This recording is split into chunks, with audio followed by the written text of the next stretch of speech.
મિત્રો, મેં જે છોકરા સાથે લગ્ન કર્યા હતા તે પહેલેથી જ પરિણીત હતો, પરંતુ તેની પત્નીનું ઘણા વર્ષ પહેલાં અવસાન થયું હતું. તેમને એક પુત્ર હતો જે 16 વર્ષનો હતો. તે મારો સોતેલો પુત્ર હતો. લગ્ન પછી મારા સોતેલા દીકરાએ મને રોજ ઊંઘની ગોળીઓ આપી અને મારી સાથે જે થયું તે જાણીને તમારા હોશ ઉડી જશે. મિત્રો, મારું નામ નીતુ છે. હું 30 વર્ષની હતી, પરંતુ હજી પણ મારો ક્યાંય સંબંધ નહોતો થયો. ગરીબોના લગ્ન આટલી સરળતાથી નથી થતા. આજકાલ આ દુનિયામાં ઘણા લોભી લોકો જોવા મળે છે, જેઓ કોઈની પુત્રીને લેતા પહેલાં ખૂબ જ દહેજ અને પૈસાની માંગ ગણે છે. અને પછી કેટલીક છોકરીઓ એવી હોય છે જેમનો રંગ ગોળો નથી અને તેમના લગ્નમાં કેટલીક ખામીઓ આવે છે. સુંદર છોકરીઓના લગ્ન વહેલા થઈ જાય છે અને મારા જેવી સામાન્ય દેખાવવાળી છોકરીઓ કુંવારી જ રહે છે. મારો ભાઈ અને ભાભી પણ મારી સાથે રહેતા હતા. ભાઈ અને ભાભીને 14 વર્ષની દીકરી હતી. મારા ભાઈના લગ્ન નાની ઉંમરે થઈ ગયા. હું મારા ભાઈ કરતાં ઘણી નાની હતી, કારણ કે હું આ દુનિયામાં ઘણા સમય પછી આવી હતી અને ભાઈને નાની ઉંમરમાં સુંદર છોકરી મળી ગઈ હતી અને વહેલા લગ્ન કરવાનું તેના નસીબમાં લખેલું હતું. તે બંનેની જિંદગી ખૂબ સારી રીતે ચાલી રહી હતી, પણ અહીં હું ઘરડી થઈ રહી હતી. મારી માટે ઘણા સંબંધો આવતા હતા, પરંતુ તેમાંથી કંઈને કંઈક ખૂટતું હતું, અથવા તો તે બાળકોનો પિતા હતો જેમને હું ના પાડતી હતી. પણ આજે અમારા પડોશમાં રહેતી સુશીલા આંટી મારા માટે શકપણ લઈને આવી હતી. જ્યારે તે ઘરે આવી ત્યારે તે ખૂબ જ ખુશ દેખાતી હતી. મેં તેને પીવા માટે પાણી આપ્યું અને તે મારી ભાભી પાસે બેઠી મારી સામે જોઈને તે કહેવા લાગી, અરે, તમે પણ મારી નજીક બેસો, હું તમારા માટે ખૂબ જ સારો સંબંધ લઈને આવી છું. છોકરો બહુ સરસ છે, સારી કંપનીમાં નોકરી કરે છે. અને તેની ભાભીને કહ્યું કે છોકરાના પરિવારમાં પણ કોઈ નથી. તેની પાસે ભગવાને આપેલું બધું જ છે, તેને ફક્ત અમારી નીતુ જોઈએ છે. મારા સંબંધ વિશે સાંભળીને મને આનંદ થયો. ભાઈ કહેવા લાગ્યો કે તમે નીતુની તસવીર છોકરાને બતાવી. સુશીલા કાકીએ કહ્યું, મેં કહ્યું ને કે છોકરાના પરિવારમાં કોઈ નથી. મેં સીધો જ નીતુનો ફોટો છોકરાને બતાવ્યો અને તેને ફોટો જોતાની સાથે જ નીતુને પસંદ કરી. ભાભી તેની વાતથી ખુશ થઈ ગયા અને કહેવા લાગ્યા, ઓ વાહ સુશીલા આંટી, તમે તો એક સારો ઝડપી અને મસ્ત સંબંધ લાવ્યા છો. અમને છોકરાનો ફોટો બતાવો અને ઘરબાર વિશે કહો. તે સુશીલા આંટી કહેવા લાગ્યા, તેના ઘર વિશે શું જણાવું? ઘરબારનું તો શું કહેવું, તેની પાસે ઘણું મોટું ઘર છે અને સારું કમાયું છે. એક મોટી કાર પણ છે. ઘરમાં દરેક પ્રકારની સુવિધા ઉપલબ્ધ છે. અમારી નીતુ તો ત્યાં રાત જ કરશે. ભાભીએ કહ્યું, ઠીક છે, આ સારી વાત છે, પણ એકવાર અમને છોકરાનો ફોટો દેખાડો. જ્યારે સુશીલા આંટીએ ભાભીનો ફોટો દેખાડ્યો તો તેની આંખો પહોળી થઈ ગઈ. ભાભીએ કહ્યું, સુશીલા આંટી, આ તો બહુ સારો છે. તેણે ઝડપથી મને છોકરાનો ફોટો બતાવ્યો. છોકરાનો ફોટો જોઈને હું શરમાઈ રહી હતી, પણ મેં જોયું કે છોકરો ખૂબ જ સુંદર હતો અને છાતી પણ પહોળી હતી, પરંતુ તેની ઉંમર તેના ચહેરા પર સ્પષ્ટ દેખાતી હતી. ભાભી કહેવા લાગ્યા, સુશીલા આંટી, નીતુનો ભાઈ ઘરે આવે ત્યારે હું તેની સાથે વાત કરીશ. પછી હું તમને જવાબ આપીશ. સુશીલા આંટીએ કહેવાનું શરૂ કર્યું, પણ એક ખામી છે જે હું તમને કહેવાનું ભૂલી ગઈ. ભાભી હા કહેવા લાગી. શું? પછી તેણે કહ્યું કે છોકરાના ઘરમાં બધું બરાબર છે, પરંતુ હું તમને કહેવાનું ભૂલી ગઈ કે તે પરિણીત છે અને તેને 16 વર્ષનો પુત્ર છે. સુશીલ આંટીની વાત સાંભળીને હું સ્તબ્ધ થઈ ગઈ. મેં કહ્યું, તો પછી એ છોકરો ક્યાંથી છે? તે તો સંપૂર્ણ પુરુષ બની ગયો છે. સુશીલા આંટીએ મારી સામે જોયું અને કહ્યું કે તું પણ નાની નથી, 30ની તો થઈ ગઈ છે. તને એક પણ કુંવારો છોકરો નહીં મળે. અરે આ જુઓ, તેનો ચહેરો પણ સારો છે, ધંધો પણ ઘણો સારો છે. તેનો પુત્ર 1 વર્ષનો હતો જ્યારે તેની પત્નીનું કોઈ રોગને કારણે મૃત્યુ થયું હતું, પરંતુ ત્યારે આ છોકરાની દાદી હાજર હતી. તેને તેના પૌત્રને ઉછેર્યું, પણ થોડા દિવસો પહેલાં જ છોકરાની દાદીનું પણ અવસાન થયું અને હવે તેની સંભાળ લેવા માટે ઘરે કોઈ નથી. એટલા માટે તે લગ્ન કરવા માંગે છે. તે તેના પુત્રના લગ્ન કરી શકે નહીં. તે તેના પુત્રને ભણાવીને વકીલ બનાવવા માંગે છે. સુશીલા આંટીની વાત સાંભળીને હું અને મારી ભાભી મૂંઝવણમાં પડી ગયા. ભાભીએ કહ્યું કે હું રાત્રે નીતુના ભાઈ સાથે વાત કરીશ અને પછી તમને જણાવીશ. સુશીલા આંટી અમારા ઘરેથી બહાર નીકળવા લાગ્યા અને જતાં સમયે તેમણે કહ્યું, કવિતા જુઓ, તારી નણંદ પણ ઓછી ઉંમરની નથી અને તે એટલી સુંદર પણ નથી કે તેના માટે રાજાનો સંબંધ આવે. આ સંબંધ સારો છે.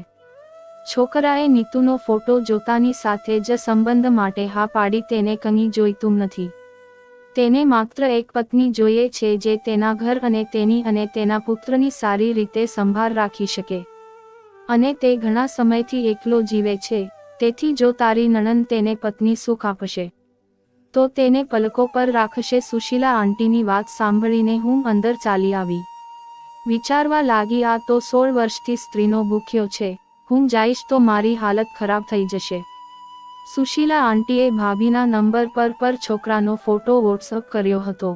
ભાઈ ઘરે આવ્યો ત્યારે ભાભીએ ભાઈને બધી વાત કહી અને ફોટો પણ બતાવ્યો. મેં વિચાર્યું કે ભાઈ આ સંબંધ વિશે સાંભળીને ના પાડશે, કારણ કે તે માણસની ઉંમર 40-45 વર્ષની આસપાસ હતી અને તેને એક 16 વર્ષનો પુત્ર પણ હતો.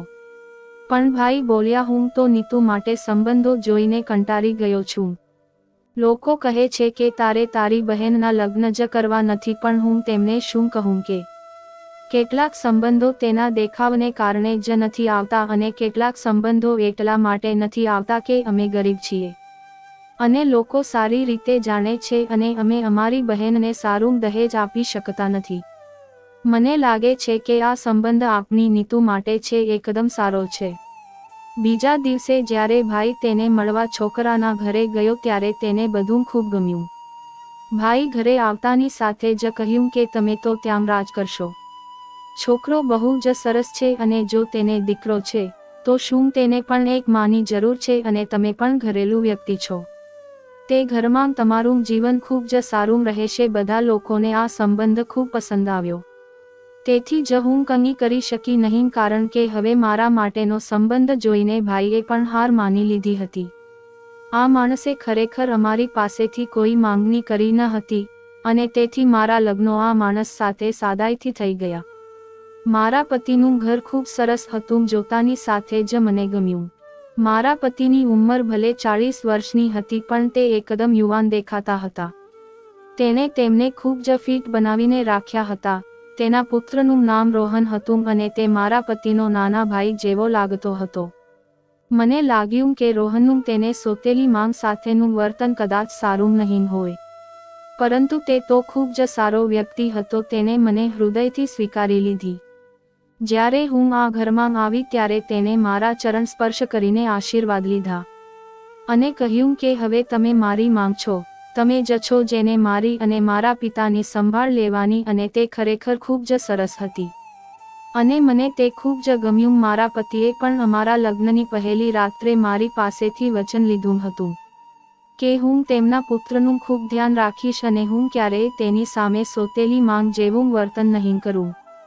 તેની વિનંતી મુજબ મેં તેને વચન આપ્યું હતું કે તે જે ઈચ્છે તે હું કરીશ.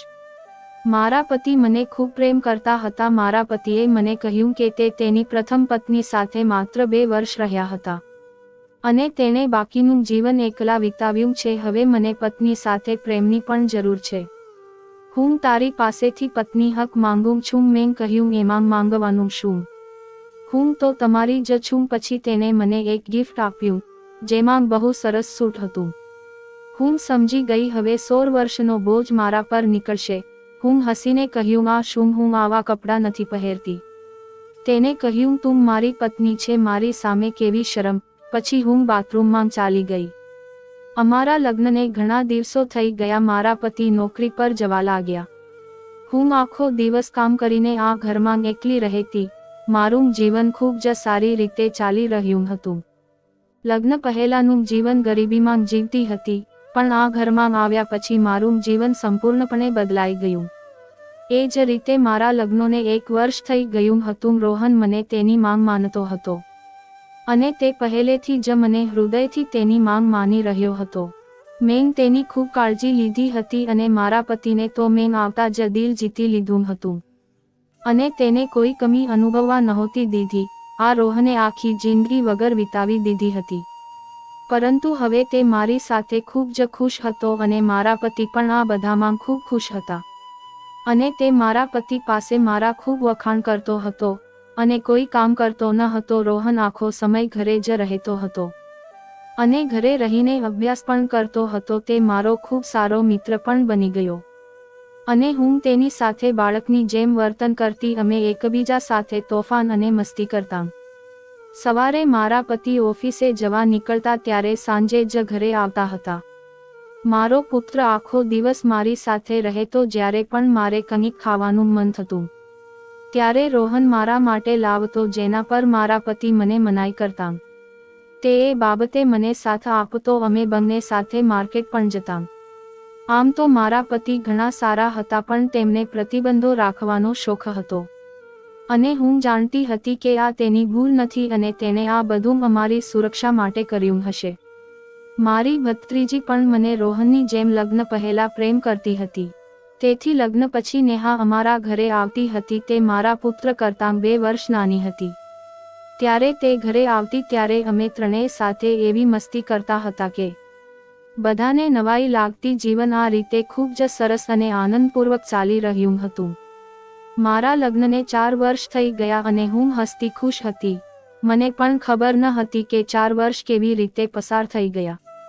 એક દિવસ હું રાત્રે મારા રૂમમાં આવી ત્યારે મારા પતિએ મને એક ખૂબ જ વિચિત્ર વાત કહી. તેણે કહ્યું કે આજે ફરી તું રોહન સાથે આખા ઘરમાં હંગામો મચાવી રહી હતી. મેં કહ્યું, માંગ બહુ મજા આવી બાળકો સાથે. હું પણ બાળક બની જાઉં છું. આજે મને એટલી મજા આવી કે હું ખુશીથી પાગલ થઈ ગઈ. આટલું જોરથી હસવાથી મારું પેટ દુખે છે. રોહન ખૂબ હસાવે છે. મારા પતિએ કહ્યું કે હા, રોહન ઘરની સુંદરતા છે, પણ શું તે ક્યારેય વિચાર્યું છે કે હવે આ ઘરમાં આપણને બીજાના પણ હસવાના અવાજની જરૂર છે? જે રોહનનો ભાઈ કે બહેન કહેવાશે. અમારા લગ્નને 4 વર્ષ થઈ ગયા છે, પરંતુ હજુ સુધી અમને કોઈ બાળક નથી. રોહન યુવાન થઈ રહ્યો છે. કહું છું કે તે લગ્ન કરે તે પહેલા આપણે પહેલા એક બાળક હોવું જોઈએ. રોહન તેના લગ્ન પછી તે તેની પત્ની સાથે રહેશે. પછી આપણે બંને એકલા રહી જશું. આપણે પણ જીવવા માટે કોઈનો આધાર જોઈએ. મારા પતિએ ખૂબ જ આરામથી વાત કહી હતી, પણ વાત બહુ મોટી હતી. મારા ચહેરા પરથી સ્મિત ગાયબ થઈ ગયું. અમે બંને જાણતા હતા કે અમને અમારું પોતાનું બાળક નથી. તે રોહન હતો, પણ મને પણ નાના બાળકો બહુ પસંદ હતા. મારા મનમાં પણ નાના બાળકોની ઈચ્છા હતી. મેં આજ પહેલા આ વિશે વિચાર્યું ન હતું, કારણ કે મેં રોહનને મારો પુત્ર અને નેહાને પણ મારી પુત્રી તરીકે સ્વીકારી લીધી હતી. તે મારી માટે મારા બાળકોની જેમ જ હતા. તેથી જ હું મારું ધ્યાન ક્યારેય નાના બાળક તરફ જવા દેતી નહીં. હું જ્યારે પણ મારા માતા પિતાના ના ઘરે જતી ત્યારે માતાની જેમ નેહા સાથે રહેતી અને જ્યારે હું મારા સાસરે જતી ત્યારે રોહનની બધી ઈચ્છાઓ પૂરી કરતી. ભાભી પણ કહેતી કે તારા સાસરે ગયા પછી ખરેખર તારું નસીબ જાગી ગયું છે. તમે ખૂબ જ નસીબદાર છો કે આવા પતિ અને આવું સાસરિયું મળ્યું, જ્યાં ફક્ત તમારા માટે સુખ અને સુખ જ છે. મને મારી ભાભીની વાત સાંભળીને સારું લાગ્યું, કારણ કે કદાચ ભગવાન મારા લગ્નમાં વિલંબ કરી રહ્યા હતા, કારણ કે મારું નસીબ આ લોકો સાથે જોડાયેલું હતું. મારા પતિએ કહ્યું કે કાલે હું તને ડોક્ટર પાસે લઈ જઈશ. બીજા દિવસે મારા પતિ સાથે ડોક્ટર પાસે ગઈ. અમને સારવાર માટે કહેવામાં આવ્યું ન હતું, પરંતુ અમારો રિપોર્ટ કરાવ્યા બાદ તેણે કહ્યું કે તમે બંને બિલકુલ સ્વસ્થ છો. તમારે સારવારની જરૂર નથી. નોર્મલ રિપોર્ટ જોયા પછી મારા પતિ તો રડવાના જ હતા, પણ તેને ડોક્ટર પાસે આવવાનો શોખ હતો, કારણ કે જ્યારે અમારા બંનેના રિપોર્ટ નોર્મલ હતા ત્યારે અમને હજુ સુધી બાળક કેમ ન થયું. તેથી પોતાની જાતને સંતુષ્ટ કરવા મારા પતિએ બીજા ડોક્ટરની સલાહ લીધી અને બીજા ડોક્ટરે પણ તેમના ટેસ્ટ કરાવ્યા. જ્યારે અહીં પણ રિપોર્ટ આવ્યો તો ડોક્ટર ચોંકી ગયા. તેણે કહ્યું કે તમને કોઈ વાંધો નથી, તો તમને 4 વર્ષમાં બાળક કેમ ન થયું? ભલે તમે બંને ઉંમરમાં મોટા છો, પરંતુ તમે બંને અંદરથી એકદમ ફિટ છો અને હજુ બાળકને જન્મ આપવાને લાયક છો. આ ડોક્ટરે પણ મારા પતિની તપાસ કરાવી હતી, જ્યારે અગાઉના ડોક્ટરે મારા પતિની તપાસ કરાવી ન હતી. હવે તે ચિંતિત થઈ ગઈ અને તેણે ટેસ્ટ પણ કરાવ્યો અને તેની સાથે પણ કોઈ સમસ્યા ન હતી.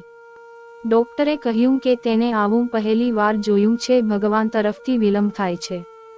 પણ હું તમારી વાત સમજી શકતી નથી. કદાચ તમે બંને નબળા છો.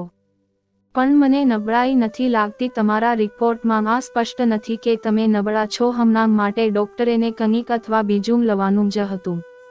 તેથી તેને શક્તિની દવા લખી આપી. ઘરે આવી ત્યારે મારા પતિનું વર્તન ખૂબ સારું હતું, કારણ કે કદાચ તેમની શંકા દૂર થઈ ગઈ હતી. અમે ઘરે આવ્યા ત્યારે રોહને મને પૂછ્યું કે શું થયું, માંગ ક્યાં ગયા હતા. મેં કહ્યું અમે બંને રૂટીન ચેકઅપ માટે ગયા હતા.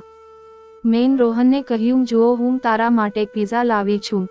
તે ખૂબ જ ખુશ થઈ ગયો. તેને કહ્યું કદાચ મારી સાચી માંગ પણ મારી આટલી કાળજી ન લેતી જેટલી તમે લો છો. મારા પતિએ કહ્યું રોહન, એવું ના કહેવાય.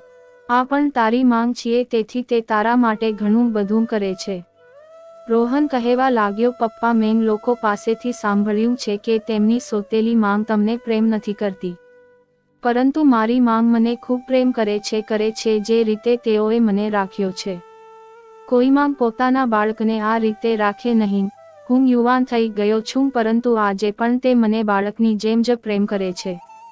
હું ભગવાનને પ્રાર્થના કરું છું કે મારી માનો પડછાયો હંમેશા મારા પર રહે. રાત થઈ તો મારા પતિએ કહ્યું કે અમારો દીકરો યુવાન થઈ ગયો છે અને મોટી મોટી વાતો કરે છે. જ્યારે મને રોહનની વાત ખૂબ જ ગમતી અને તે મારું ખૂબ ધ્યાન રાખતો. એક રાત મેં મારા પતિને કહ્યું કે રોહન 20 વર્ષનો થઈ ગયો છે. આપણે તેનો સંબંધ ક્યાંક નક્કી કરી જ લઈએ. તો મારા પતિએ કહ્યું તારું મગજ તો બરાબર છે. અત્યારે તે અભ્યાસ કરી રહ્યો છે. હું તેનું ધ્યાન અભ્યાસ પરથી હટાવવા માંગતો નથી. મેં કહ્યું તમે પોતે જ કહ્યું હતું કે તમારા પરિવારમાં નાની ઉંમરે લગ્ન થાય છે. તો મારા પતિએ કહેવાનું શરૂ કર્યું તે બીજો જમાનો હતો, હવે જમાનો બદલાઈ ગયો છે. મેં કહ્યું હું પણ એમ જ કહું છું, હવે જમાનો બદલાઈ ગયો છે. આજકાલ યુવાન છોકરા છોકરીઓ ખૂબ જ બગડેલા બની રહ્યા છે. જો આપણે રોહનના સંબંધને નક્કી કરીશું તો તેનું મન પણ એક છોકરી તરફ રહેશે અને તે બીજી છોકરીઓ વિશે વિચારશે નહીં. મારા પતિએ કહેવાનું શરૂ કર્યું કે હા તું સાચી છો, પરંતુ તેના માટે પણ એક છોકરી હોવી જોઈએ. મેં કહ્યું છોકરી તો મારી આંખમાં છે. જો તમે માની જાવ તો હું વાત કરીશ. તે લોકો આંખો બંધ કરી અને તેની પુત્રી આપી દેશે. મેં કહ્યું આમાં શું મોટી વાત છે. અમારો રોહન ભણેલો છે અને થોડા સમય પછી તે વકીલ બનશે અને તેનો દેખાવ પણ સારો છે. મારા પતિએ પૂછ્યું કઈ છોકરી, એટલે મેં મારી ભત્રીજી નેહાનું નામ લીધું. પણ મારા પતિને આ બાબતે સારું ન લાગ્યું. તેને કહ્યું સંબંધોની પરીક્ષા થતી નથી, નહીતર સંબંધો તૂટી જાય છે. હવે તે તારી ભત્રીજી છે, આવતીકાલે તે તારી વહુ બનશે અને જો કંઈક થશે અથવા કંઈક બીજું થશે તો તમારા બંનેના સંબંધો પણ બગડી જશે. મેં કહ્યું આ રીતે સંબંધ બગડે નહીં પણ મજબૂત બને. મારા પતિએ કહ્યું તો વાત કરજો. તારો ભાઈ અને ભાભી શું કહે છે? હું ખુશીથી નેહાને મારી વહુ તરીકે લાવવા માંગતી હતી અને હું જાણતી હતી કે રોહન ક્યારે મારી વાત નહીં ટાળે અને નેહા પણ નહીં. હું હવે મારા ભાઈ અને ભાભીને મનાવીશ. તે અત્યારે અભ્યાસ કરી રહી છે. હજી આ બંનેના લગ્નમાં લગભગ 6 વર્ષ થયા હતા, પરંતુ સંબંધ આવ્યા પછી બંનેનું ધ્યાન બીજા પરથી હટી જશે. પરંતુ જ્યારે મેં મારી ભાભીને આ વિશે વાત કરી તો તેને કહ્યું કે ન્યાહાનું તો નસીબ જ ખરાબ છે. મેં કહ્યું ભાભી તમે આવું કેમ બોલો છો? તેને કહ્યું કે મેં તેને ફોન પર કોઈ છોકરા સાથે વાત કરતાં સાંભળી છે. તે કહે છે કે તે તેની સાથે જ લગ્ન કરશે અને છોકરાવાળાઓએ પણ કહે છે કે તેમનો અભ્યાસ પૂરો થશે ત્યારે બંનેના લગ્ન થશે. મેં કહ્યું કે આટલી મોટી વાત થઈ ગઈ છે, તમે લોકોએ મને કહ્યું પણ નહીં. તો ભાભીએ કહ્યું કે મેં તેને રાત્રે જ તે છોકરા સાથે વાત કરતાં જોઈ હતી. હું તને ફોન કરીને કહેવાની હતી, પરંતુ તું પોતે અહીં આવી. હવે હું તારી સાથે વાત કરું છું. મારી ભાભીએ મને રોકી અને કહ્યું કે આજે તારા પતિ અને પુત્રને ઘરે બોલાવ. રાત્રિ ભોજન કર્યા પછી જ બધા જજો અને છોકરાઓના ઘરેથી જવાબ આવ્યો છે કે તેઓ નેહાને પસંદ કરે છે. આ રીતે નેહાનો સંબંધ તેની પસંદના છોકરા સાથે ફિક્સ થઈ ગયો. રોહન પણ રાત્રે મારા પતિ સાથે ઘરે આવ્યો, પરંતુ તેને આની પરવાહ ન હતી. તેનાથી તેને કોઈ ફરક પડતો ન હતો કે તે પોતાની દુનિયામાં મગન હતો. તેને એ ખબર ન હતી કે આટલી સારી છોકરી તેના હાથમાંથી સળકી ગઈ છે. હું આ સંબંધથી ખૂબ નારાજ હતી. ટેન્શનને કારણે મેં બરાબર ખાધું પણ નહોતું. ઘરે પરત ફરતી વખતે રોહન જીદ કરવા લાગ્યો કે ચાલો આઈસ્ક્રીમ ખાઈએ. મારા પતિએ કહ્યું કે મારું પેટ તો ફૂલ છે, તમે બંને ખાવા માંગતા હો તો ખાવ. રોહને કહ્યું કે માંગ અને હું ખાશું. તમે કારમાં જ રહો. રોહન સાથે આઈસ્ક્રીમ પાર્લર પર આવી પણ મને ત્યાં પણ મન ન લાગ્યું. તો રોહને કહ્યું શું વાત છે માંગ, તમે થોડા ટેન્શનમાં લાગો છો. તમને જોઈને મને પણ ચિંતા થાય છે અને તમે મને કંઈ કહેતા નથી. મેં કહ્યું રોહન હું ઘરે જઈને તને કહીશ. તેને કહ્યું ઠીક છે માંગ. આમ તો મારે તેને આ કહેવું જોઈતું ન હતું, પરંતુ જ્યારે સવાર પડી ત્યારે મેં તેને કહ્યું, કારણ કે હું તેની સાથે દરેક વાત શેર કરતી હતી. આ ઘરમાં તે મારા માટે મારું સર્વસ્વ હતું, મારો પુત્ર, મારો મિત્ર અને મારું બધું જ. મેં તેને કહ્યું મેં નેહાને તારા માટે પસંદ કરી હતી, પરંતુ તે પહેલા તેને બીજો છોકરો ગમી ગયો અને મારું હૃદય તૂટી ગયું. રોહને આ અંગે કોઈ ખાસ પ્રતિક્રિયા આપી ન હતી. તેને એવું પણ કહ્યું ન હતું કે માંગ આ વાત છોડી દેવી જોઈએ. તેનું સંપૂર્ણ ધ્યાન મારું મૂળ સુધારવામાં હતું અને તેનું મનપસંદ ખોરાક ખાવામાં. સાંજ સુધીમાં મારો મૂળ સારો થઈ ગયો હતો. પણ અચાનક અમારા ઘરે કેટલાક મહેમાનો આવ્યા. તેઓ મને પહેલી વાર જોઈ હતી અને તેઓ મારા પતિના સંબંધી હોય તેવું લાગતું હતું. તેણે કહ્યું કે તું રોહન સાથે સારી રીતે રહે છે. શું તું તેની સાથે સોતેલીમાં જેવું વર્તન નથી કરતી ને? અને હા, તારે વધુ હોશિયાર બનવાની જરૂર નથી. તે પતિ પત્ની બંને મને બોલી રહ્યા હતા અને હું ચૂપચાપ તેને સાંભળી રહી હતી. રોહને જ્યારે આ વાત સાંભળી તો તેને ગુસ્સો આવ્યો અને કહ્યું કે જ્યારે કોઈના ઘરે જાય ત્યારે આવી વાત ન કરાય. મારી માંગ મને ખૂબ પ્રેમ કરે છે, પણ જો મારી સગી માંગ પણ જીવતી હોત તો મને આટલો પ્રેમ ન કર્યો હોત. તમે લોકોએ અમારી ઘરેલું બાબતો વિશે બોલવાની જરૂર નથી. આ મામલો મોટો મુદ્દો બની ગયો હતો.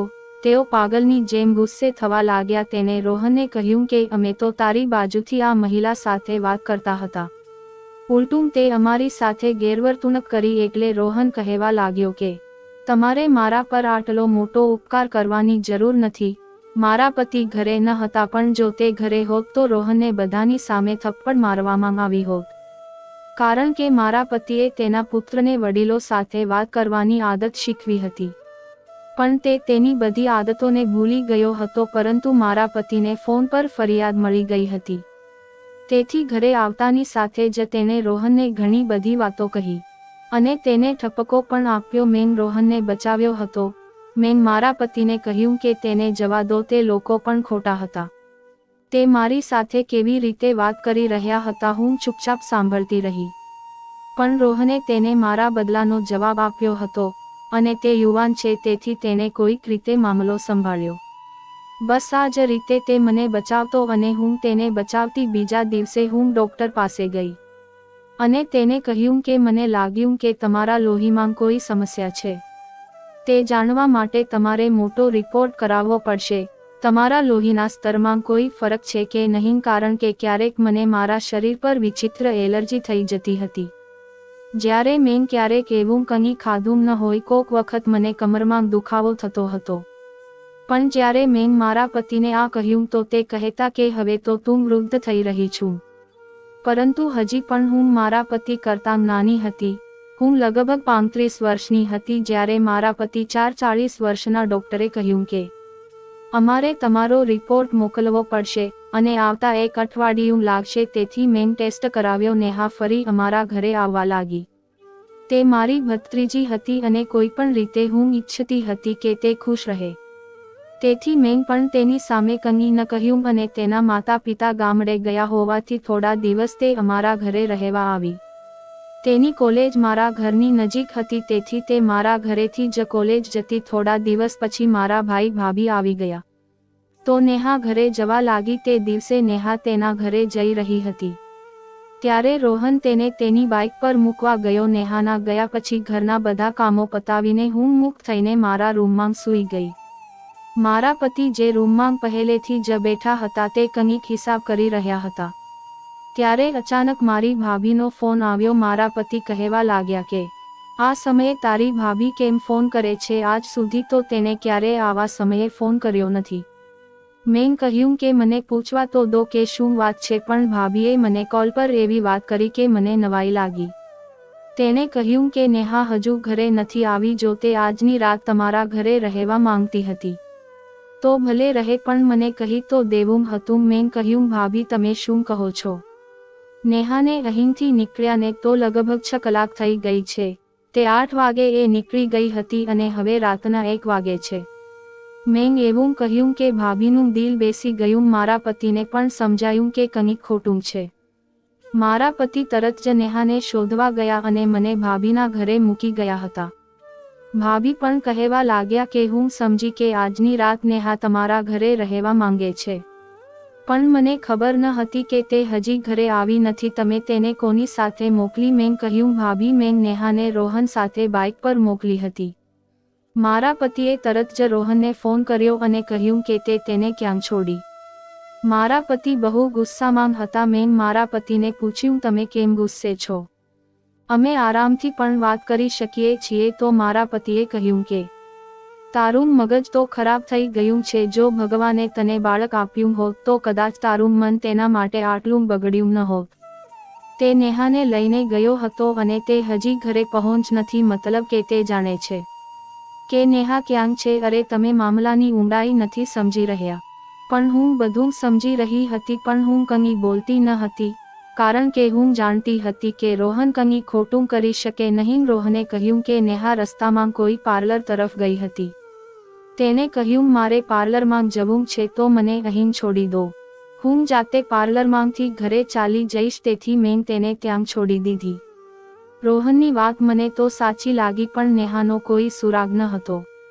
સવાર થવામાં હતી જ્યારે તે ક્યાંકથી આવી અને તેને આવીને અમને એવું સત્ય કહ્યું કે અમે બધા ચોંકી ગયા. હું કલ્પના પણ કરી શકતી ન હતી કે રોહન, જેને હું મારા પોતાના બાળક કરતાં પણ વધુ પ્રેમ કરતી હતી, તે મારા માટે આટલી મોટી સમસ્યા ઊભી કરશે.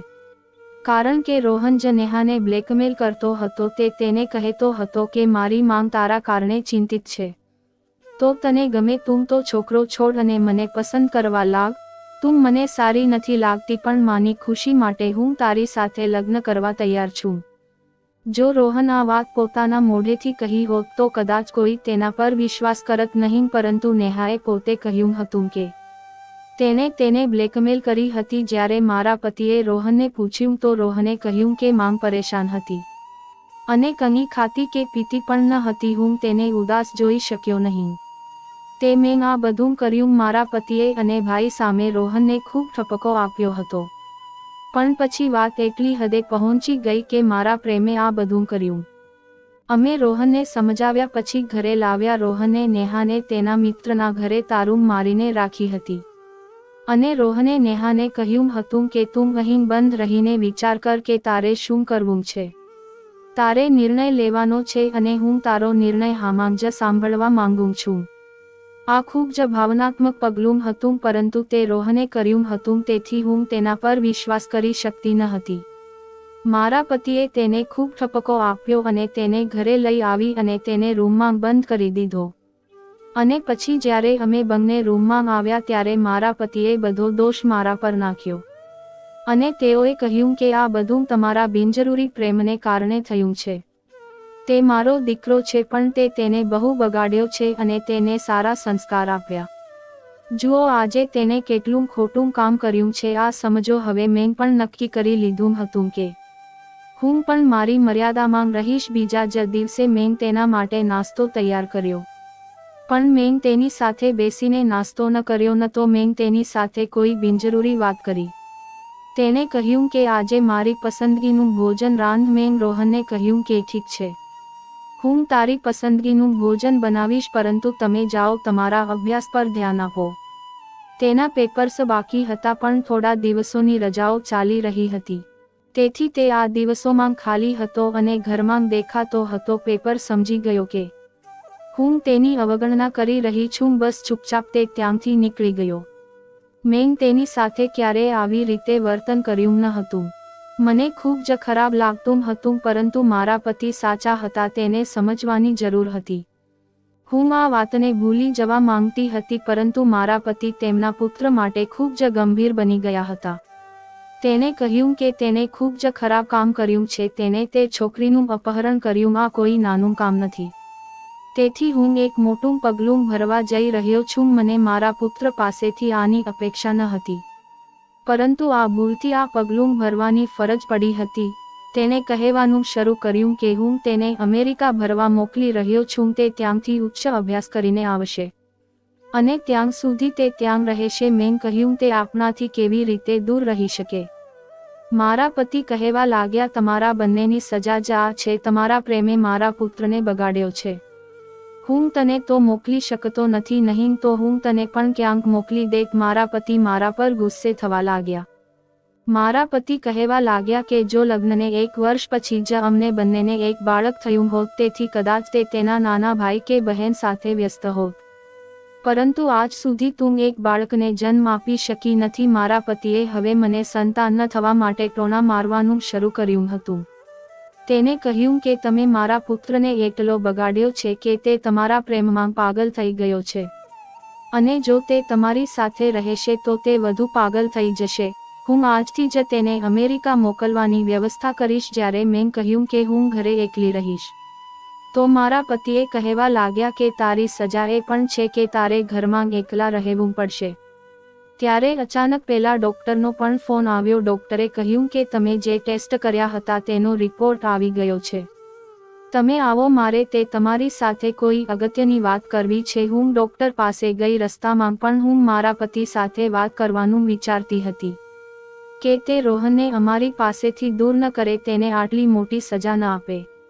જ્યારે મારો ભાઈ, ભાભી અને નેહાએ તેને માફ કરી દીધો છે, તો તેમને શું જરૂર છે આટલું મોટું પગલું ભરવાની? બધાને ખબર હતી. તેને આ બધું જાણી જોઈને નથી કર્યું, લાગણીથી કર્યું. હું ડોક્ટર પાસે ગઈ ત્યારે ડોક્ટર મારા કરતાં પણ વધુ ચિંતિત હતો. તેને મને કહ્યું કે તમે કોની સાથે રહો છો? તમારા ઘરમાં કોણ કોણ છે? મને બધું કહો. મેં કહ્યું કે તમે મારા ઘરની વિગતો કેમ જાણવા માંગો છો? ડોક્ટરે કહ્યું કે હકીકત એ છે કે તમને કોઈ સમસ્યા નથી. તમારું શરીર એકદમ સારું છે અને તમારે અત્યાર સુધીમાં તો બાળક થવું જોઈએ, પરંતુ તમે બાળક ન થાય તે માટે દવાઓ લેતા રહ્યા છો અને તમારામાં તેનું પ્રમાણ ખૂબ મોટી માત્રામાં મળી આવ્યું છે. મેં કહ્યું, આ કેવી રીતે બની શકે? ડોક્ટર, તમને થોડી ગેરસમજ છે. આ શક્ય જ નથી, કારણ કે મેં ક્યારેય આવી એક પણ ગોળી લીધી નથી. તેથી ડોક્ટરે કહ્યું કે તો પછી તમે ખોટું બોલો છો. મેં કહ્યું, ના ડોક્ટર, હું કેમ ખોટું બોલીશ? અમને બંને પતિ પત્નીને બાળકો ખૂબ ગમે છે. જો કે મારે એક સોતેલો પુત્ર પણ છે, પરંતુ મારા પતિ ઈચ્છે છે કે તેઓ તેમના વૃદ્ધાવસ્થાને સાથી કરવા માટે બીજું બાળક માંગે. મેં કહ્યું, ડોક્ટર, મારા પર કોઈ પ્રતિબંધ નથી. ન તો હું મોડલ છું, ન મારી કોઈ કારકિર્દી છે, ન તો હું અભિનેતા છું. મારે બાળક નથી જોતું. તેને કહ્યું કે તો પછી કદાચ તમારી પાસે એવું બીજું કોઈ છે જે તમને દવા આપે છે, કારણ કે તમારા લોહીમાં આ દવાની ભેળસેળ જોવા મળી છે અને તમને દરરોજ કોઈને કોઈ આ દવાઓ આપી રહ્યું છે, જેના કારણે તમે સંતાન પ્રાપ્ત કરી શકતા નથી. ડોક્ટરે તેમના અંતિમ શબ્દો મને કહ્યા. આ સાંભળીને હું ખૂબ જ પરેશાન થઈ ગઈ. મારી પાસે રિપોર્ટ હતો. હું આખો દિવસ રોહન સાથે ઘરે જ રહેતી હતી. સવારે અમે સાથે નાસ્તો કરતાં, તે પછી તે તેની કોલેજ માટે જ હતો. જ્યારે કોલેજથી પાછો ફરતો ત્યારે અમે બપોરનું ભોજન સાથે ખાતા. મારા પતિ ઓફિસમાં સવારનો નાસ્તો અને બપોરનું લંચ પણ લેતા હતા. જ્યારે સાંજે 5 વાગ્યે પાછા આવ્યા પછી મારા પતિ ઘરે ચા પણ પીતા ન હતા અને જીમમાં જતા રહેતા, અને રાત્રે અમે બધા સાથે જમવા બેસતા. તો મારા ખાણીપીણીમાં દવા કોણ ભેળવી રહ્યું હતું? આ બધું કોણ કરવા માંગે છે અને આ કરવાથી કોઈને શું ફાયદો થઈ શકે છે? મેં મારા પતિને આ વાત કહી અને હું રડવા લાગી. મારા પતિ પણ ખૂબ પરેશાન થઈ ગયા. મેં કહ્યું, અમારા લગ્નને 5 વર્ષ થઈ ગયા છે. હું શરૂઆતના દિવસોમાં ગર્ભવતી બની જાતી અને મારું બાળક અત્યાર સુધી 3 કે 4 વર્ષનું થઈ ગયું હોત. આ બધું કોણે કર્યું? હું મારા ઘર સિવાય બીજે ક્યાંય જતી નથી. મારા પતિએ કહ્યું કે એ એક દુશ્મન છે, તમારો દુશ્મન, જેને તમને પ્રેમથી પોતાનો દુશ્મન બનાવ્યો છે. મેં કહ્યું, તમારો મતલબ મને સમજાતો નથી. પછી મારા પતિએ મને કહ્યું કે હું સમજું છું. જ્યારે મેં પૂછ્યું કે તે કોણ છે, તે તરત જ રોહનના રૂમમાં ગયા અને તેને 2-3 થપ્પડ મારી અને તેને બધું કહ્યું. પછી તેને પૂછવાનું શરૂ કર્યું કે તે બધું કર્યું. રોહને રડતા રડતા કહ્યું કે હું નથી ઈચ્છતો કે તમને બીજું કોઈ સંતાન થાય. અમારા માતા પિતાનો એકમાત્ર પુત્ર જ રહેવા માંગતો હતો. બધા મને કહેતા કે જો તારી બીજી માંગ આવશે તો તારા પપ્પાને તેનાથી બીજા બાળકો થશે અને પછી તારી માંગ પણ તને પ્રેમ નહીં કરે, કારણ કે દરેક સ્ત્રી તેના પોતાના બાળકોને વધુ પ્રેમ કરે છે. માંગ મને ગમે તેમ કરીને ખૂબ પ્રેમ કરતી હતી. હું તેના પ્રેમનો વ્યસની બની ગયો હતો. એટલા માટે હું ઈચ્છતો ન હતો કે મારા પ્રેમને શેર કરવા માટે આ ઘરમાં કોઈ આવે. જો માતાને બાળકનો જન્મ થયો હોય તો તે તેના બાળકોને પ્રેમ કરત, મને નહીં, કારણ કે તેણે તેમના ગર્ભમાંથી જન્મ લીધો છે અને પછી તે પોતાના બધો સમય તેમને આપત. હું માને પ્રેમ કરું છું, મારી અસલી માંગ કરતાં પણ વધુ, તમારા કરતાં પણ વધુ. તેથી જ્યારે મેં મારા એક મિત્રને આ બધું કહ્યું ત્યારે તે મારા માટે ક્યાંકથી પ્રેગ્નન્સી અટકાવવા માટે દવા લાવ્યો અને હું ચૂપચાપ માના ભોજનમાં તે દવા ભેરવી દેતો હતો. હું બસ કોઈક રીતે માનું આ દવા ખવડાવવા માંગતો હતો. તેથી જ માને ખબર ન પડી કે મેં ક્યારે આ દવા તેમના ભોજનમાં નાખી. આ સાંભળીને હું ચોંકી ગઈ. રોહન મારા પગ પાસે બેઠો હતો. તેને કહ્યું કે માંગ, કૃપા કરીને મને માફ કરો. મારે અમેરિકા જવું નથી. મને અમેરિકા ન મોકલો. હું તમારી સાથે રહેવા માંગુ છું. વચન આપું છું કે હવે હું મારા અભ્યાસમાં ધ્યાન આપીશ. હું ફક્ત તમારા લોકોથી દૂર જવા માંગતો નથી. મેં હાથ વડે ઈશારો કર્યો, જેનો મતલબ હતો હું અહીંથી, તું અહીંથી જા. અને થોડા દિવસો પછી મારા પતિએ રોહનને અમેરિકા મોકલી દીધો. રોહન યુવાન થઈ રહ્યો હતો અને આ સમયે તેને સમજદારીથી કામ કરવું જોઈતું હતું, પરંતુ તે ભાવનાત્મક રીતે પગલું ભરી રહ્યો હતો. તેના પાગલપણને મને પણ શોક કરી દીધી હતી. એટલા માટે હું ઈચ્છતી હતી કે તે મારાથી દૂર રહે. તેનું ભવિષ્ય ખૂબ જ ઉજ્જવળ છે અને હું તેને મારા પ્રેમમાં પાડીને તેનું ભવિષ્ય બગાડવા માંગતી નથી. આજે આ ઘટનાને 1 વર્ષ થઈ ગયું છે. શરૂઆતમાં તે વારંવાર ફોન કરવાનો પ્રયાસ કરતો હતો, પણ મેં તેની સાથે વાત ન કરી. તેણે મારા દિલને ખૂબ નુકસાન પહોંચાડ્યું છે. હું ડોક્ટર પાસે જાઉં છું. ડોક્ટર મને કહ્યું કે તમે ઘણા સમયથી દવાઓ લો છો, આથી તમને મોટું નુકસાન થયું છે. હવે ભગવાન તમને બાળક આપે તો જ તમને મળશે. બસ અમે તમારી સારવાર કરીએ છીએ. મારાથી દૂર ગયા પછી રોહન તેના અભ્યાસમાં ધ્યાન આપી રહ્યો છે, પરંતુ આ બધું થયું તેને ઘણો સમય વીતી ગયો. હવે હું અને મારા પતિ પણ દિલથી ઈચ્છતા નથી કે અમને બાળક થાય, કારણ કે રોહને અમને ઊંડે સુધી ઠેસ પહોંચાડી હતી. મારી સારવાર હજુ ચાલુ છે અને પણ હવે તે ભગવાનના હાથમાં છે. જ્યારે તેને મને બાળક આપવું હશે ત્યારે આપશે. પણ મિત્રો, હવે હું મારા તરફથી કોઈ પ્રયાસ નથી કરી રહી. તો તમને વિડીયો ગમે તો લાઈક કરો.